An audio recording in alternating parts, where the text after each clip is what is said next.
Hello और welcome student. स्वागत है आज आपका फिर से एक बार आपके अपने चैनल फार्मेसी 43 में। दोस्तों आज हम बात करेंगे बी फॉर्म के थर्ड सेमेस्टर के माइक्रोबायोलॉजी सब्जेक्ट के यूनिट 5 के बारे में, जो बहुत ही इंपॉर्टेंट है। तो आज हम बात करते हैं माइक्रोबियल स्पाइरेज की।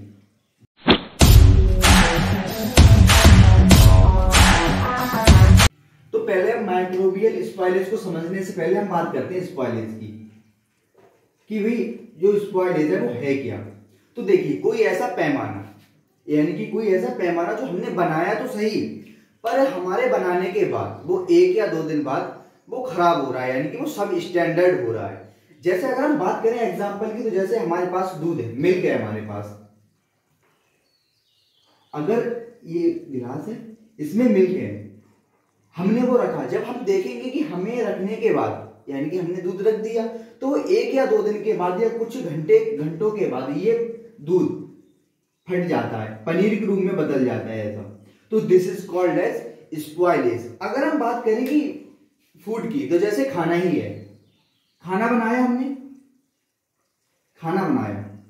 खाना अगर हम फ्रिज में नहीं रखते हैं, हम उसको रेफ्रिजरेटर में नहीं रखते हैं, तो वो 1 या 2 दिन के बाद या फिर कुछ घंटों के बाद वो खराब हो जाता है। This is called spoilage. अगर हम बात करें स्पॉइलेज, आखिरकार स्पॉइलेज होता क्यों है, तो इसकी कुछ कंडीशंस होती हैं। हम बात कर रहे हैं कि जैसे कोई भी सब्सटेंस है, कोई भी पदार्थ है, हम उसमें भी कैसे पता करेंगे कि उसमें स्पॉइलेज ही हुआ है। तो इसकी कुछ कैरेक्टरिस्टिक्स होती हैं जिसकी सहायता से हम पता कर सकते हैं कि उसमें माइक्रोबियल स्पॉइलेज हुआ है या नहीं हुआ है। जैसे उसका टेस्ट, अडर, उसका कलर, उसकी स्मेल, यानी कि कुछ ऐसी बेसिक कंडीशंस होती हैं जिनकी सहायता से हम पता कर सकते हैं जो हमारा भी फूड है या फिर जो हमारा मिल्क है, जो लिक्विड है, वो हमारा खराब हुआ है या नहीं हुआ है। अगर उसमें कुछ ऐसी कंडीशंस होती है तो भी उसमें स्पॉइलेज हुआ है। अब बात आती है माइक्रोबियल स्पॉइलेज की। पहले हम बात करते हैं कि टाइप्स ऑफ स्पॉइलेज।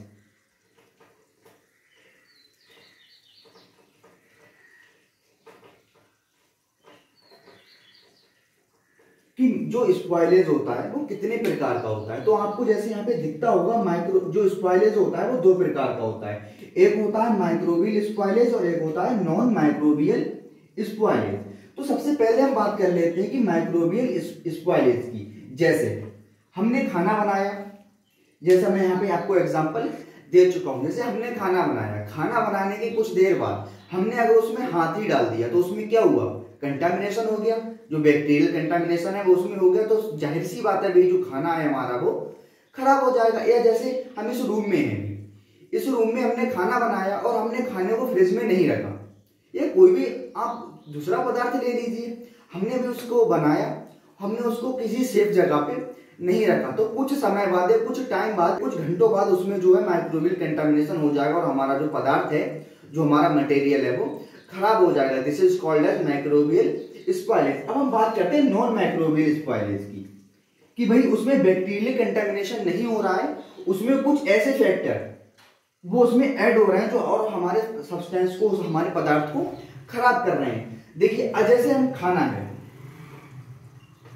अगर खाने में हम केमिकल की बात करें, तो जैसे सिरका है, एसिड है, एल्कोहल है। अगर हम अपने खाने में ये पदार्थ यानी कि केमिकल ही है, सिरका है और वो है एल्कोहल है, अगर हम उसमें डाल देते हैं तो भी हमारा जो खाना है वो खराब हो रहा है। This is called as non microbial spoilage, यानी कि माइक्रोबियल का कोई रोल नहीं है लेकिन खाना भी खराब हो रहा है। This is called as non microbial spoilage. अब जैसे कुछ फिजिकल फैक्टर ऐसे हैं जो हमारे खाने को खराब कर देते हैं, जैसे प्रेशर, टेम्परेचर, एंजाइमेटिक, कुछ ऐसे एंजाइम हैं अगर उसमें ऐड हो जाते हैं, खाने में ऐड हो जाते हैं, तो भी हमारा खाना खराब हो जाता है। जैसे अदर भी बहुत होते हैं, यानी कि कुछ अदर फैक्टर भी ऐसे होते हैं जो हमारे खाने में या फिर हमारे वाटर में, यानी कि जो भी पदार्थ होता है उसमें अगर ये सारे फैक्टर ऐड हो जाते हैं तो हमारा खाना खराब हो जाता है। दोस्तों, मैं उम्मीद करता हूं ये वीडियो आपको पसंद आई होगी।